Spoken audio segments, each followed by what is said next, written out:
Hi everyone.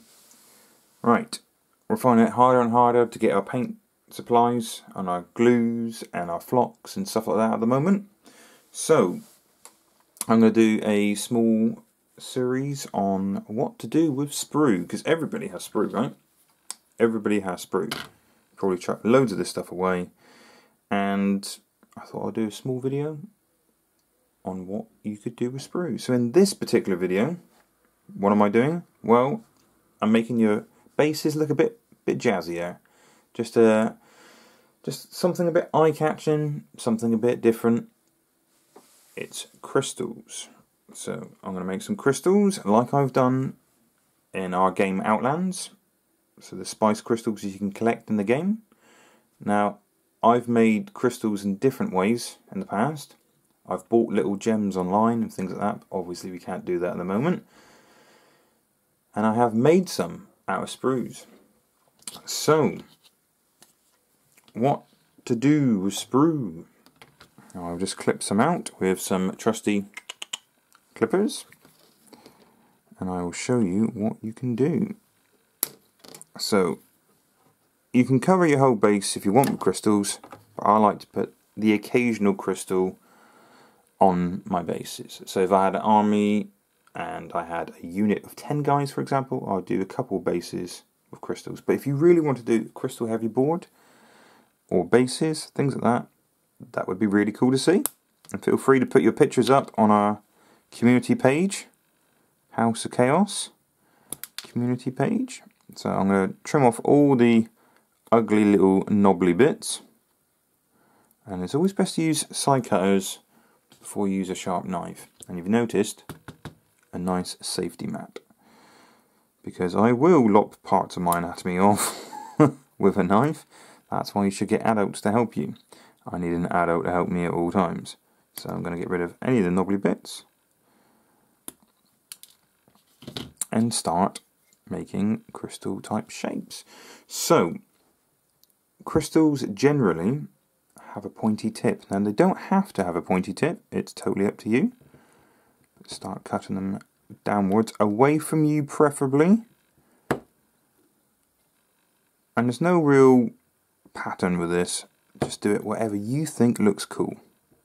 So I'm starting slicing, and you can see already crystal-like shapes. So you can make them extremely pointy, or you can make, so there's a little dull section, and you can even use these tiny little bits to go around the crystal as rubble. So if you want to keep those bits, you totally can. But I will chuck them away in a minute, because I'll make a hell of a mess else. And then I'll start cutting some of the sides down as well to make it look more crystalline shape. So that one there actually goes down to a nice flat surface, so I will leave that. That one there does not, so I'm going to put a little slice gently away from you, like so. You can scrape, a bit more controlled, but it takes a bit longer.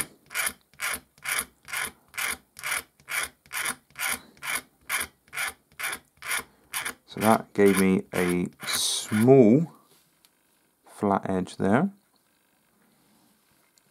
And I could do the same with this one here.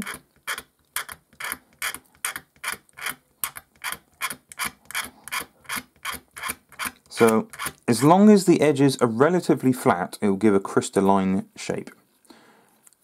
So don't worry about, oh, that one there is a bigger area than that one, for example, or that one is bigger than that one, because it's going to be random, wild and crazy. So I'm going to cut that bit off there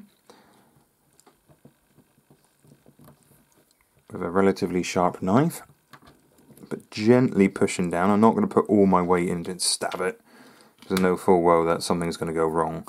So I'm just gently rocking, applying even pressure. So that is the basic shape of my crystal. And then I'll get some sandpaper and just clean up the edges. Now for bigger crystals, I have found, I've had some big Sprue before in the past, and that's fantastic. Or if you can still get some hobby supplies when this is all over and you're watching this in the far future, hopefully our future is positive, I found a place like Hobbycraft will do plastic, just plastic, well, not really tubing because it's solid, but a plastic rod is the word I'm looking for.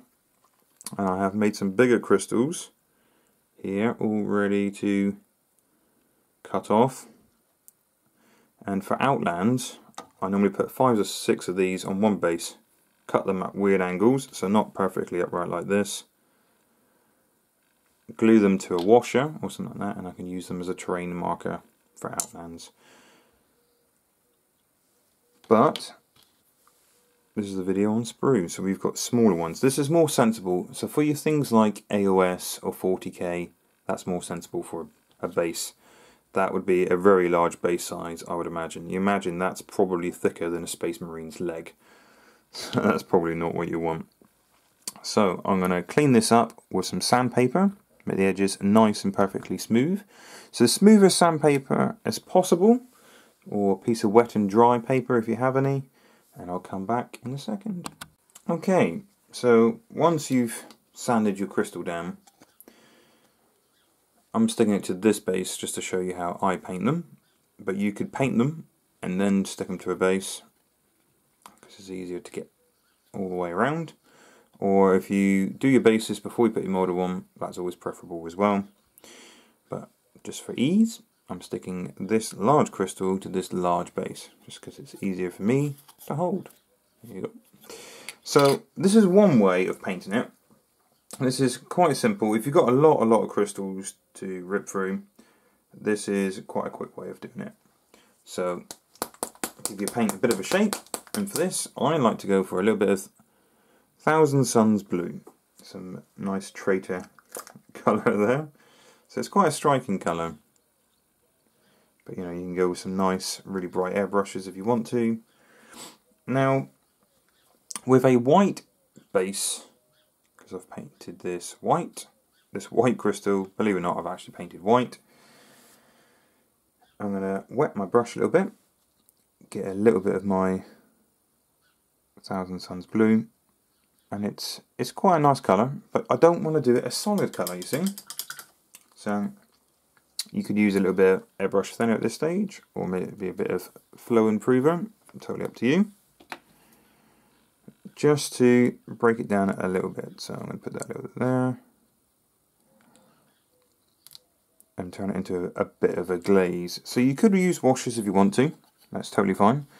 But I want to use this paint because I'm going to get thicker and thicker and thicker, and eventually turn into a solid. You can stop whenever you feel comfortable. So you can lay it on like this and wait until it dries, and if you're happy with that, go with that. So it looks kind of mystical already. So what I'm trying to do is get the paint to pool only in the middle. If that makes sense, get rid of that air bubble a minute, that's really annoying. Right. So the colour stays in the centre, like so. Wait until it dries, and do the same thing again, slightly thicker next time, trying to get the paint to stay in the centre.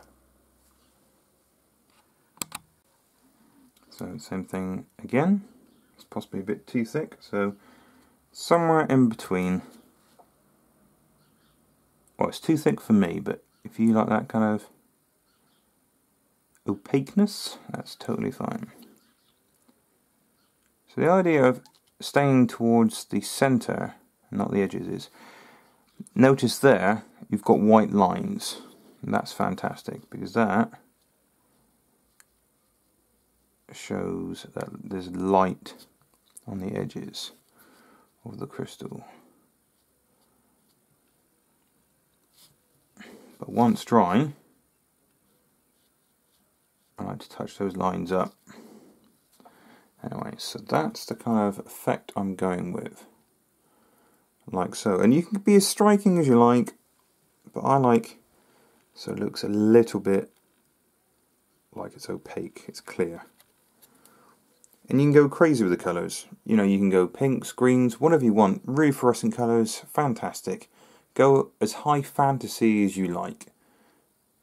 Hell, you can even try it with rainbow effect. So you start off with a blue and work your way along some yellows or pinks or whatever you want to go with. So when that dries, I will go over those edges with a crisper white. So it doesn't look too bad at the moment, but when it dries, I'll hit it with a stronger white.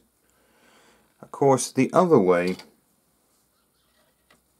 is actually starting off with a black, but with that, I don't think it pops so much unless you're using an airbrush. But we can use the same effect again, and I don't think it's going to show quite so much, but you can get stronger and stronger with this.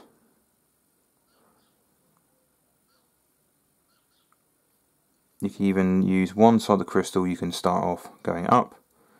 The other side of the crystal, you can start pushing the paint down. Or, like I previously suggested, getting into the middle. But as you can tell already, you're going to have to put a lot of blends into that, which is fine. That's totally fine. But I'll just show you with an airbrush what you could accomplish.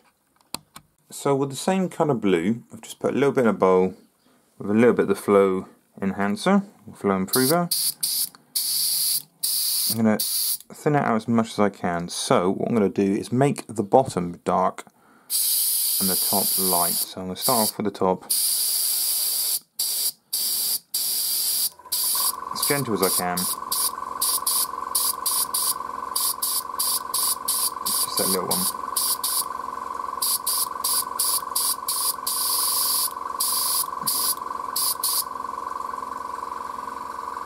And I'm just going to build my way up. So it's easier to blend with an airbrush by far than it is with a brush, a regular brush. But we'll let that dry. And then we're going to apply the same again and add a little bit of white to it this time. Just get brighter as we go to the tip. So a bit more on top. And the idea is to blend this so you got a progressive, see if I get a bit closer to the camera, progressive glow to the crystal. So you can do several different tricks. You can do completely alien and opposite to how crystals react in our world, and have black edges possibly, so like a black obsidian, I can't even say it, like a black onyx crystal. Yeah, just keep adding and blending and getting brighter as you go along the way. And getting lighter and lighter every time, so just the tip, the utmost. Bit of spatter there, don't want that. And push it as hard as you want.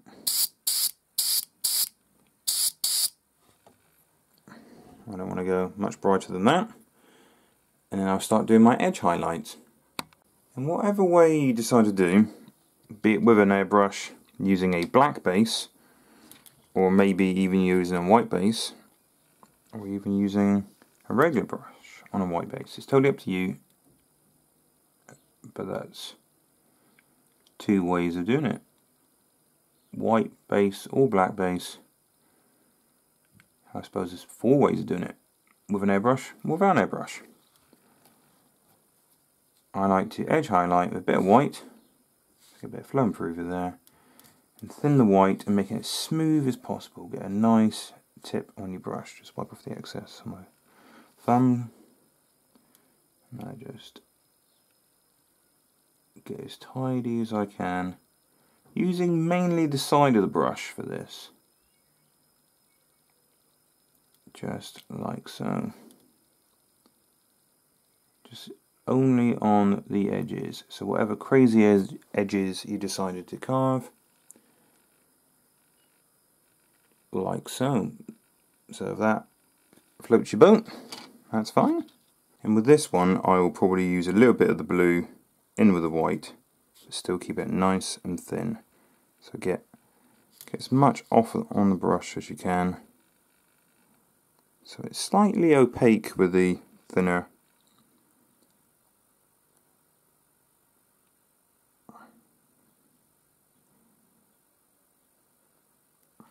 Remember, use whatever crazy colours you want to. You don't have to use blues at all.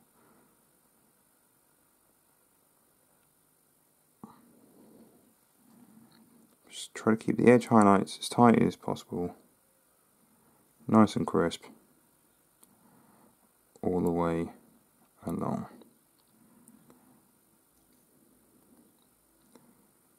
Like I said, you could use black edge highlights with a black base crystal if you like. Really does not matter. Make it as wild and as alien as you wish. And these look fantastic on a Blackstone Fortress base. There you go. So basically that's what you can do for crystals just from Sprue. Really use your imagination and pick some weird and wonderful colours. Thank you very much for watching, guys. Please hit the like button and I'll see you on the next one.